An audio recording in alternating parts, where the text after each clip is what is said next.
The following program deals with a controversial subject. The theories expressed are not the only possible interpretation. The viewer is invited to make a judgment based on all available information. Tonight on Sightings, a family is terrorized by a deadly poltergeist. I raised my arm up, and there was bites all over, and they were like biting through me. And an expert investigation brings them face to face with a frightening entity. He's here. I'm trying to convince him to show himself. Then, a UFO encounter leaves the witnesses scarred for life. It's a composite of many UFO cases all rolled into one with very horrifying results. And evidence may reveal government involvement. And did an ancient curse turn this Hawaiian paradise into hell on earth? The people that had stayed there saw dead bodies floating in the ocean. They had terrible, terrible odors in their rooms. We were told, don't scare away the tourists. At that point, it started to appear. They had large, dark eyes, claw-like hands. I began sensing and knowing and feeling. I do believe in life after death. I mean, I've been there. We have not scratched the surface of what the mind can do. It's a connection with the unknown.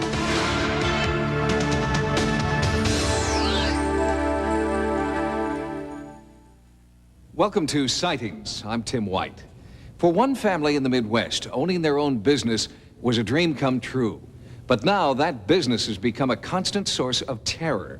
The family, who wishes to remain anonymous, believes that they're plagued by a malicious poltergeist who's out to destroy their dream and them. It's an unlikely setting for this real-life horror story. America's heartland, where the promise of the American dream can still be realized. Clean air and water, safe neighborhoods, a place where you can still buy a house and start your own business. All the reasons why the King family came here to raise their children and why they want to stay. But staying means confronting an evil force that seems to have possessed the family. One night I went to bed in the early a.m. and I woke up, and my daughter, who was not quite a year old, still in diapers. She wasn't even walking. She could stand. I woke up the next morning and I felt pressure on my jaw real hard. And when I woke up and I looked up, my baby is standing straddling my neck and she's got a butcher knife shoved down my throat. Her eyes were open and she just kind of looked at me and she started screaming like I'd woke her up, but her eyes were open. The bizarre, violent episodes began in 1987, just after the Kings purchased this home and motel. The safe haven they'd sought here turned into a waking nightmare. We could hear pounding in the walls, screaming, we heard chanting, we heard singing. Objects started flying across the room. I'd wake up with bruises where like somebody just beat me really bad, and bite marks. I was looking toward the hallway, and it stepped out of the wall and stood there, what seemed to me like an eternity, and I just couldn't believe it. I was like... When the Kings first came here and saw the home and the attached motel, it was love at first sight. But in retrospect, the Kings believed there were warning signs. The $60,000 asking price was reduced to $24,000 when the family made a serious offer. There were whisperings about a gruesome murder-suicide in the house. The former caretakers confirmed these suspicions.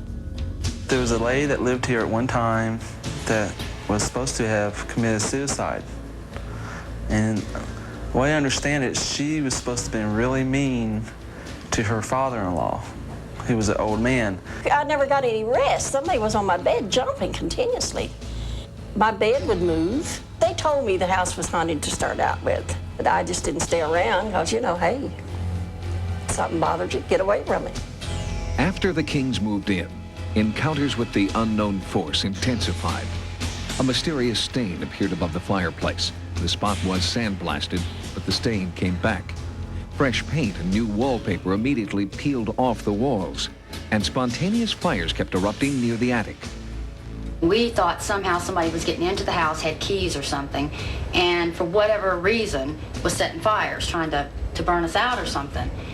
And we set the children down and talked to them. We said, lock everything up. If you see any strange people or cars, come tell us. Well, I took my daughter to the bathroom, and she looked up at me, these real serious eyes, and said, Mommy, she said, Daddy didn't start the first fire, and she said, the ghosts are setting the house on fire. And she meant it. I mean, you look at her eyes and just say, she meant what she was saying. The haunting has taken its toll on 6-year-old Ashley. It's hard for her to talk about her experiences, even with her own father. Maybe I can get you to talk a little bit about what went on in the house or something? Well, let me ask you. Don't be afraid about it. In desperation, the Kings consulted a parapsychologist specializing in poltergeists. They were having poltergeist-like activity in the house, which to me meant that things of a shadowy nature were taking place. I also felt that the children were in danger, or could be in danger. I recommended strongly that they not be brought back into the house until the place was cleared. But with their life savings in the house, the Kings were trapped. After Dr. Moscow's visit, Doretta began to have terrifying visions of a grisly murder. Was she seeing the ghostly images of a deadly crime? First time that this happened, I had put my daughter, who at the time was like 1.5 years old, she was a baby. had her in the tub, and she was standing here, and I was sitting on the side of the tub, and I felt that jolt. It felt just like somebody was running a movie projector on a wall. It was vivid color. I started seeing, what you call the images or whatever, of a man, and the man was sitting on the side of the tub fighting with the woman, and he killed her. And I mean, that's like I felt her. She released, and it was over. And then, you know, the little girl, he hit her the first time with the shovel, and sorry. Because I felt the emotion. She knew he was hurting her, and she screamed, "Mommy," and Mommy was already sliding down, and he hit the little girl, and the first time she hit the wall, so he hit her again, and then her little head, blood just started, you know, kind of splattered on all through her little hair, and then he drug him over there.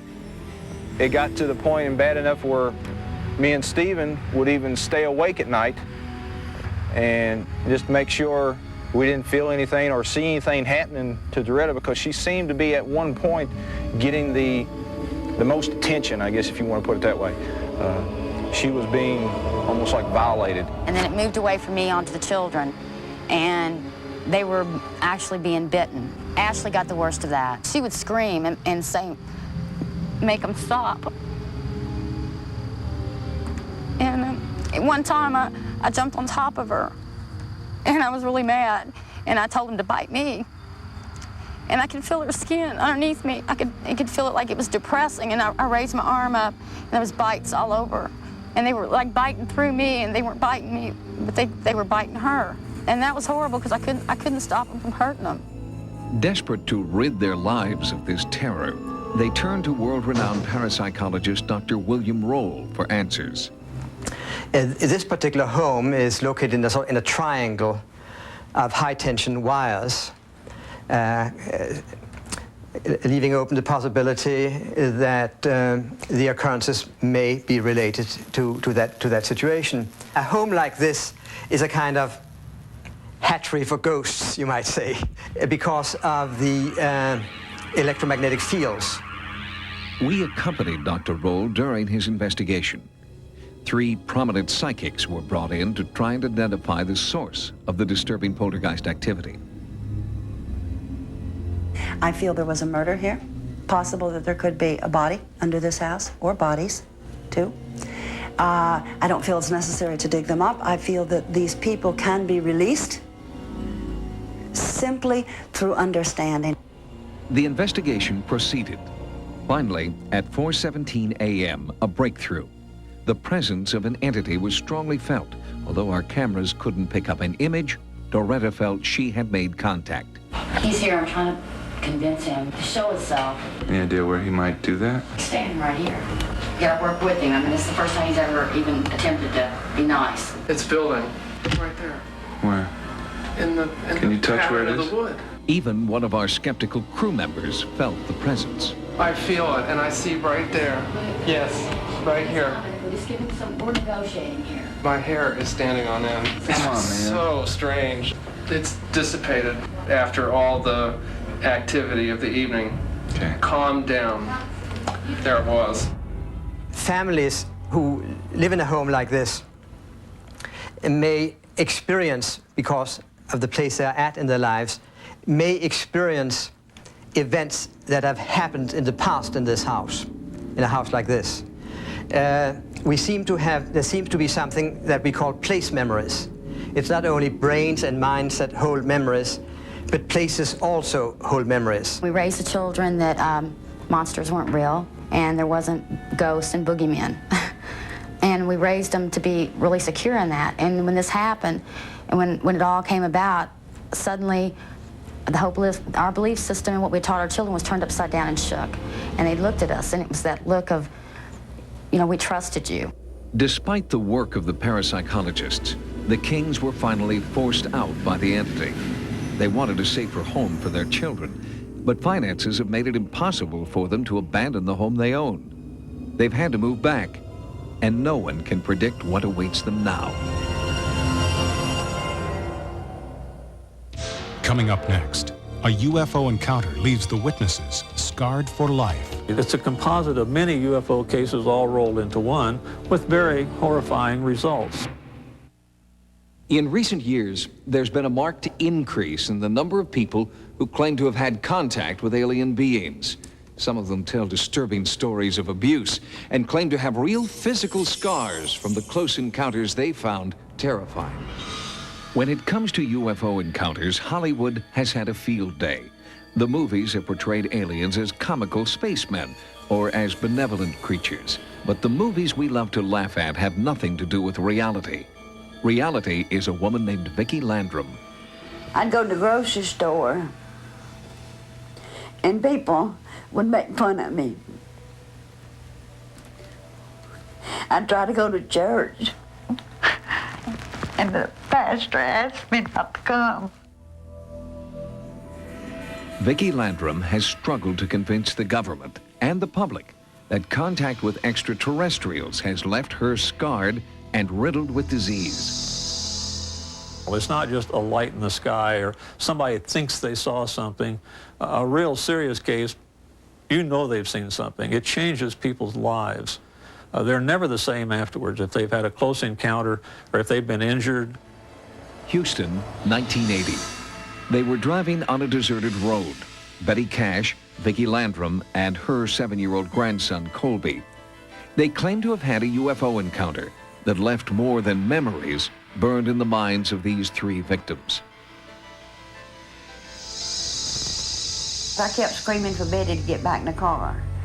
So finally she come to get back in the car, and when she caught a hold of that handle, it burned her ring into her finger. That car was that hot. They all had stomach aches, they all had diarrhea, they all vomited, they were all burned, they all developed sores later. They all lost some hair. Mrs. Cash, most of her hair, Mrs. Landrum less, and the boy even less. But in each case, something happened that is typical of radiation exposure. My eyes were burned so till they swelled till I couldn't hardly see. I couldn't see how to read or watch TV or do nothing. And every time I'd get out in the sun, it'd be big blisters, and I had sores all over my arms. After this happened to me, well, I couldn't work. I didn't have no friends to talk to. So it just made me like a hermit. The Cash Landrum case, as I call it, to me is a very significant case because we have a situation where we had a very large flying machine that came over the road that actually left marks on the road, so you know where it was exactly. It left burns on the trees. It left burns on the people. It changed their physiology. It's a composite of many UFO cases all rolled into one with very horrifying results. While campaigning for the presidency in 1976, Jimmy Carter claimed he had seen a UFO. Carter vowed to make all government materials on UFO sightings available to the public. 20 years earlier, Andy Florio, a big band musician, had an encounter with a UFO in Arizona and experienced burns similar to Vicki Landrum's. Now, he wants the government to make good on Jimmy Carter's promise. Jimmy Carter made a commitment to the American people that he would release all UFO secrecy to the American people if he became president, which he did not do. As a citizen and so forth, and as a victim of a UFO, I'm madder than hell. That's all there is to it. My elbows burned me 37 years, man. It's going to burn me the rest of my life. I know it. It's burning me now. There are many secrets in this world kept by various governments and various peoples. In this particular case, if someone would just say what happened, whether it was extraterrestrial or it was a military experiment or whatever, we would all rest easier in knowing that it's something that's known. Although the government claims no responsibility, an Army colonel was sent to investigate Vicki Landrum's claims. He questioned me and I answered him, and then he told me that people had died for listening what I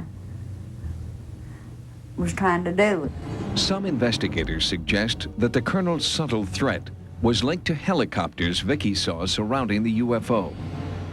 The helicopters came from different directions. There were groups of them that came in waves. One group came from the southwest, one came in from the east, and they all converged on the same area. Several of the helicopters flew around this object like they were trying to hem it in. The government wanted to experiment on something, and they taken the lives of people to do it.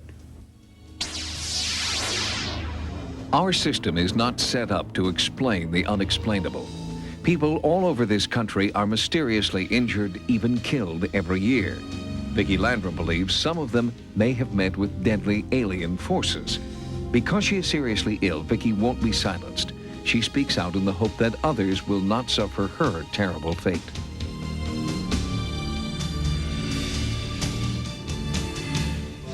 Coming up next, was this Hawaiian paradise cursed? We were told, don't scare away the tourists. Or was it just local superstition? The people that had stayed there saw dead bodies floating in the ocean. They had terrible, terrible odors in their rooms. In virtually every culture, burial grounds are considered sacred.